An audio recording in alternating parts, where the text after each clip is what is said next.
Assalamualaikum warahmatullahi wabarakatuh. Yang kami hormati Ibu dosen pengampu mata kuliah perkembangan peserta didik, Ibu Leliana Lianti MPD. Izinkan kami dari kelompok 4 akan mempresentasikan konten proyek ujian akhir semester kami berupa PowerPoint. Lalu ada perkenalan anggota. Anggota pertama yaitu saya sendiri, Randi Zahran.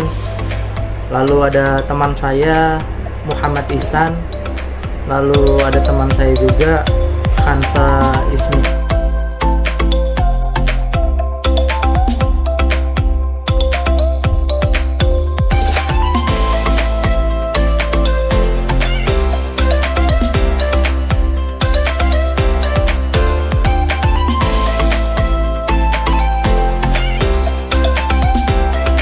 Baik, untuk bagian pembahasan ada teori pertama yaitu teori psikoanalisa dari Sigmund Freud. Sigmund Freud sendiri yaitu seorang psikolog dari Australia yang mencetuskan teori psikoanalisa yang mendasari pemahamannya tentang kepribadian manusia. Teori ini berpusat pada 3 struktur utama, yaitu ada id, ada ego, dan ada superego. Id sendiri yaitu bagian primitif dan tidak disadari yang menyimpan dorongan dan keinginan dasar manusia seperti agresi dan seksualitas. Kemudian ada ego. Ego yaitu bagian sadar manusia yang menengahi antara id dan superego, serta berusaha memenuhi keinginan id dengan cara yang realistis dan sesuai dengan norma sosial. Implikasi teori psikoanalisa terhadap pembelajaran agama Islam. Yang pertama yaitu ada motivasi keberagamaan. Sigmund Freud mengemukakan bahwa agama dapat berfungsi sebagai mekanisme pertahanan ego untuk mengatasi rasa cemas dan ketidakpastian. Keyakinan agama dapat memberikan rasa aman dan ketenangan dengan menawarkan penjelasan tentang dunia dan peran individu di dalamnya. Yang kedua yaitu sebagai perkembangan moral. Superego yang dibentuk oleh internalisasi nilai dan norma dapat dilihat sebagai paralel dengan konsep moralitas dalam Islam. Sesuai dengan tujuan diutusnya Nabi Muhammad SAW, bahwasanya beliau diutus untuk menyempurnakan akhlak manusia. Sesuai dalilnya yaitu innama bu'istu liutammima makarimal akhlak. Yang ketiga yaitu sebagai interpretasi dari teks-teks suci. Psikoanalisa dapat digunakan untuk menganalisis teks-teks suci Islam, yaitu Al-Quran dan Hadis, dengan memahami maknanya secara lebih mendalam, yaitu dengan cara mempertimbangkan konteks psikologi penulis dan audiens. Interpretasi yang lebih kaya dan bernuansa maka akan dapat diperoleh. Yang terakhir yaitu ada pembinaan karakter. Memahami dinamika id, ego, dan superego dapat membantu individu muslim dalam mengelola dorongan dan emosinya, serta mengembangkan karakter yang sesuai dengan nilai-nilai Islam. Juga pembinaan karakter ini harus dilakukan oleh dalam lingkup keluarga terlebih dahulu.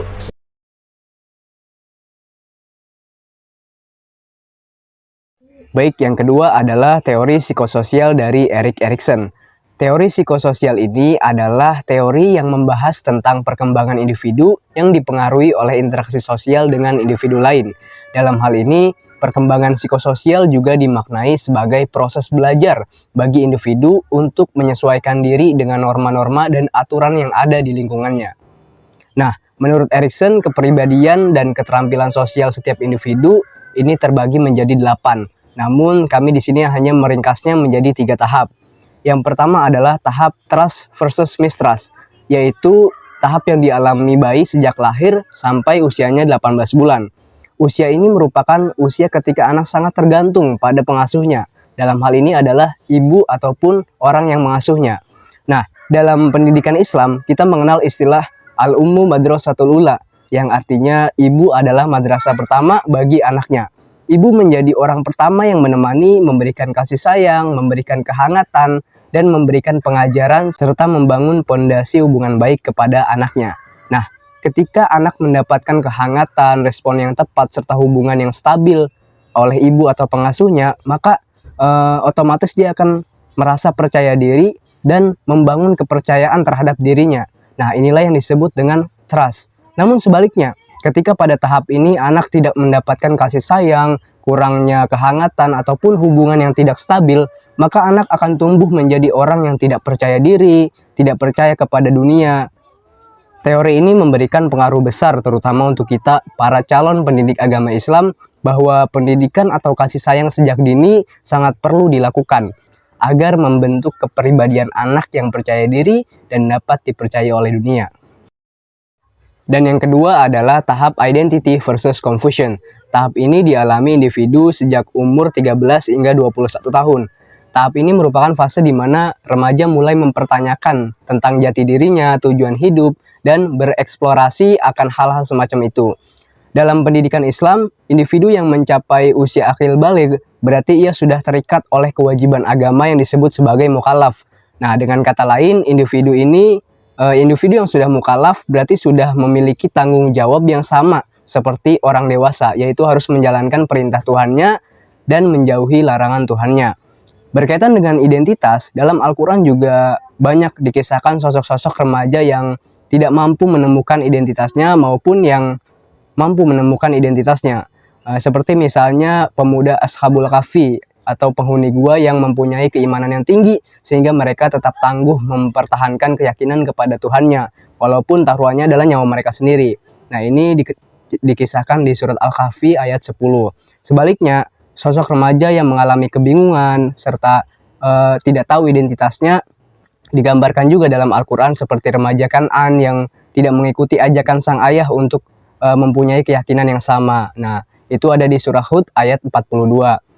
Remaja yang mengenali dirinya dengan baik cenderung memiliki rangkaian masa depan yang tertata. Mereka tahu langkah-langkah apa yang harus dilakukan, sedangkan remaja yang masih kebingungan dalam mengenal dirinya cenderung merasa tersesat, bahkan tidak yakin akan keberadaannya di dunia. Teori ini memberikan sebuah alarm besar untuk remaja, khususnya dalam pendidikan agama Islam. Kita dituntut agar terus mencari jati diri kita dan identitas kita.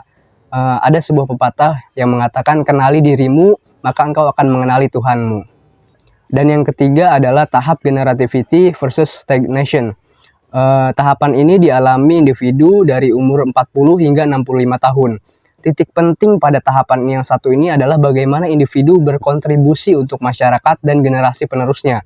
Dalam pendidikan Islam, kita mengenal sebuah hadis, khairun nas anfa'uhum linnas. Sebaik-baiknya manusia adalah mereka yang bermanfaat untuk orang lain. Menjadi pribadi yang bermanfaat adalah salah satu karakter yang harus dimiliki oleh seorang muslim. Seorang muslim lebih diperintahkan untuk memberikan manfaat bagi orang lain, bukan hanya mencari manfaat atau memanfaatkan orang lain. Berkaitan dengan teori di atas, individu yang berhasil memberikan kontribusi terhadap masyarakat akan menimbulkan perasaan berguna. Sedangkan individu yang tidak bisa melalui fase ini cenderung stagnan dan tidak produktif. Teori ini memberikan kita pengetahuan pentingnya menjadi pribadi yang bermanfaat. Pendidikan Islam juga menyeru hal yang sama. Oke, selanjutnya teori yang ketiga yaitu teori behaviorisme yang ditemukan oleh tokoh Ivan Pavlov, B.F. Skinner, dan Bandura. Nah, teori ini adalah teori yang mempelajari perilaku manusia. Menurut teori ini, seseorang terlibat dalam tingkah laku tertentu karena mereka telah mempelajarinya. Melalui pengalaman-pengalaman terdahulu, menghubungkan tingkah laku tersebut dengan hadiah. Jadi misalnya kalau ada orang tingkah lakunya nih, dia misalnya bersihin dapur gitu, terus habis itu ibunya ngasih udah menguatkan positif kayak wah rajin sekali anak ibu gitu. Nah, dia kemungkinannya akan melakukan hal tersebut. Nah, cuma kalau misalkan kayak misalnya mecahin piring terus diomelin kan dapat respon yang negatif karena itu kemungkinannya dia tidak akan mengulangi itu lagi. Jadi yang pertama ada classical conditional. Nah, classical conditional ini dibagi lagi menjadi dua, yaitu unconditioned stimulus dan unconditioned response. Yang pertama, unconditioned stimulus yaitu pemberian stimulus kepada seseorang yang akan mempengaruhi respon yang akan dikeluarkan. Jadi ini pemberian itu loh, kayak stimulusnya. Nah, terus kalau unconditioned response yaitu yang keluar dari seseorang yang telah diberi stimulus. Kita dikasih stimulus sama orang tua buat kayak misalkan disuntik dibilang nih suntik itu nggak sakit gitu, itu stimulusnya tuh, disuntik itu nggak sakit. Nah, terus pas kita disuntik kita teriak sakit, nah itu namanya unconditioned response. Nah, terus yang kedua ini ada operant conditioning. Ini ada dua komponen juga. yaitu yang pertama reinforcement, yaitu penguatan, dan yang kedua itu ada punishment. Nah, kalau yang pertama penguatan ini atau reinforcement ini yaitu pemberian respon dalam bentuk ungkapan untuk suatu perilaku atau perbuatan yang membuat seseorang lebih mungkin untuk mengulanginya lagi. Yang baik ya, dia negatif gitu, tapi bisa positif juga, bisa negatif juga. Nah, terus yang keduanya ada punishment, hukuman, yaitu pemberian respon dalam bentuk hukuman untuk suatu perilaku atau perbuatan agar seseorang tidak mengulanginya lagi gitu. Ya, hukuman ya. Nah, terus selanjutnya berkaitan dengan dua teori tadi, merupakan perilaku yang sudah dipakai oleh Nabi Muhammad di zaman dahulu dalam menyebarkan dakwah Islamnya, di mana saat Nabi Muhammad memberikan stimulus seperti mengatakan bahwa ajaran Islam tentang dosa, pahala, dan akhirat dapat memperkuat internalisasi nilai moral dan mendorong perilaku yang sejalan dengan norma Islam. Baik, untuk teori selanjutnya yaitu ada teori kognitif yang dikemukakan oleh 3 tokoh teori psikolog, yaitu Jean Piaget, Vygotsky, dan Lawrence Kohlberg. Teori belajar kognitif adalah teori yang menggambarkan bahwa belajar terdiri dari beberapa proses, antara lain analisis, mengolah informasi, prediksi, dan problem solving. Teori ini lebih mengutamakan proses belajar daripada hasil pembelajaran. Yang pertama, tahapan perkembangan kognitif. Piaget mengemukakan bahwa anak-anak melewati tahapan perkembangan kognitif yang berbeda dengan cara berpikir dan memahami informasi yang berbeda pula. Hal ini penting bagi pendidik agama untuk menyesuaikan metode pengajaran terhadap usia dan tahapan perkembangan anak. Yang pertama, ada tahap pra-operasional, yaitu usia 2-7 tahun. Anak-anak belajar pada tahap ini yaitu melalui permainan simbiolis dan cerita. Pendidik dapat menggunakan metode bercerita tentang kisah 25 Nabi dan Rasul dan lagu sholawat Islami untuk mengajarkan konsep agama. Yang kedua, tahapannya yaitu ada tahapan operasi konkret pada usia 7-11 tahun. Pada tahap ini, anak-anak mulai berpikir logis dan mulai memahami hubungan kausalitas, yaitu hubungan sebab akibat. Lalu untuk teori kognitif dari tokoh kedua, yaitu Vygotsky. Vygotsky membagi 2 konsep pada teorinya, yaitu ada pembelajaran sosial dan zona perkembangan proksimal atau ZPD. Yang pertama ada pembelajaran sosial. Vygotsky menekankan pentingnya interaksi sosial dalam pembelajaran. Anak-anak belajar dengan lebih baik melalui interaksi dengan orang dewasa dan teman sebaya yang lebih terampil. Pendidik agama dapat menciptakan lingkungan belajar yang kolaboratif dan mendukung interaksi antar peserta didik. Contoh, guru agama dapat menggunakan metode pembelajaran kooperatif seperti diskusi dan proyek bersama kelompok untuk mendukung siswa saling belajar dan berbagi pengetahuan agama. Yang kedua yaitu ada zona perkembangan proksimal atau ZPD. Vygotsky memperkenalkan konsep ZPD, yaitu tentang kemampuan di mana seorang anak dapat belajar dengan bantuan orang lain. Pendidik agama dapat memberikan scaffolding atau bimbingan dan dukungan kepada peserta didik untuk membantu mereka mencapai ZPD dan menguasai konsep agama yang lebih kompleks. Contoh, seorang guru agama dapat membantu siswa yang kesulitan memahami konsep sholat dengan memberikan demonstrasi langkah-langkahnya seperti apa dan menjawab pertanyaan dari si murid tersebut, serta memberikan umpan balik pertanyaan sehingga anak tersebut akan memahami sholat secara kompleks dan menyeluruh. Lalu ada teori terakhir dari teori kognitif yang dikemukakan oleh Lawrence Kohlberg. Teori perkembangan moral Lawrence Kohlberg menjelaskan 6 tahap perkembangan moral manusia yang dikategorikan lagi menjadi 3 tahap. Masing-masing memiliki cara pandang dan penalaran moral yang berbeda. Tahap pertama yaitu tahap prakonvensional. Pada tahap ini terdapat 2 peringkat, yaitu orientasi kepatuhan dan hukuman dan orientasi ganjaran pribadi. Pada tahap ini individu lebih memilih berfokus pada kepatuhan terhadap aturan dan penghindaran hukuman. Pembelajaran agama Islam pada tahap ini dapat menekankan konsekuensi dan perbuatan baik dan buruk, serta pentingnya mematuhi aturan Allah atau dalam ajaran Islam dikenal dengan sebutan hablum minallah. Contohnya diajarkan tentang dosa dan pahala, serta kisah-kisah tentang orang-orang yang dihukum atau diberkahi karena perbuatan mereka. Tahap kedua itu ada tahap konvensional. Selanjutnya pada tahap ini juga terdapat 2 peringkat, yaitu orientasi perlakuan baik dan akur kepada aliran sistem sosial dan etika peraturan. Pada tahap ini fokusnya adalah pada norma sosial dan ekspektasi orang lain. Guru dapat menekankan pentingnya menjaga hubungan baik dengan orang lain dan menghargai nilai-nilai kemanusiaan, atau di dalam ajaran agama Islam dikenal dengan nama hablum minannas. Yang terakhir yaitu ada tahapan pasca konvensional. Selanjutnya pada tahap ini juga terdapat 2 peringkat, yaitu etika kontrak sosial dan hak individu serta etika prinsip sejagat. Tahap pasca konvensional pada tahap ini fokusnya adalah pada prinsip moral dan nilai-nilai universal. Guru agama dapat menekankan pentingnya mengikuti hati nurani dan perilaku sesuai dengan nilai-nilai agama. Jika pada 2 tahapan sebelumnya hanya menggunakan salah satu dari hablum minallah dan hablum minannas, atau hubungan sesama Allah dan hubungan sesama manusia, maka pada tahapan pasca konvensional ini kita baru menyeimbangkan antara 2 hubungan tersebut, yaitu hablum minallah dan hablum minannas. Nah, teori yang kelima, humanisme, yang ditemukan oleh tokoh Abraham Maslow dan Carl R. Rogers. Nah, teori ini adalah suatu teori yang menjunjung tinggi nilai dan kedudukan manusia, serta menjadikannya sebagai kriteria segala sesuatu. Humanisme dengan kata lain dapat dikatakan mempunyai objek utama yang sifat hakiki manusia beserta batas-batas dan kecenderungan alamiahnya. Teori humanistik menyatakan bahwa manusia berhak mengenali dirinya sendiri sehingga langkah untuk belajar diharapkan mampu mencapai aktualisasi diri.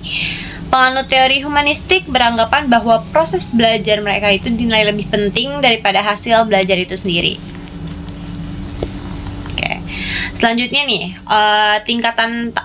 tahapan kebutuhan humanisme menurut Abraham Maslow. Yang pertama itu kebutuhan fisiologis seperti bernapas, makan, minum, dan tidur. Yang kedua, keselamatan dan keamanan seperti memiliki rumah untuk ditinggali bersama keluarga, atau kita punya seseorang yang melindungi kita, ya keluarga, kan kita punya keluarga jadi merasa aman gitu.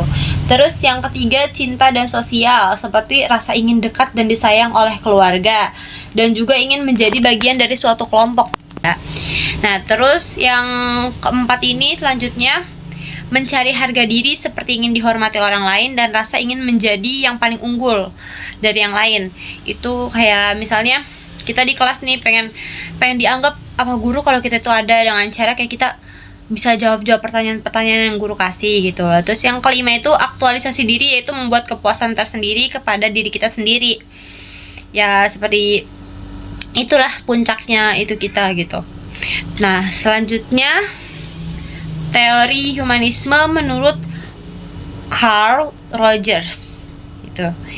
Rogers setuju dengan Maslow yang menyatakan bahwa semua orang, bahkan juga anak-anak, selalu berusaha untuk mengaktualisasikan potensi mereka, atau dengan perkataan Rogers mencoba menjadi manusia yang berfungsi penuh, or can we say a fully functioning human being, ya.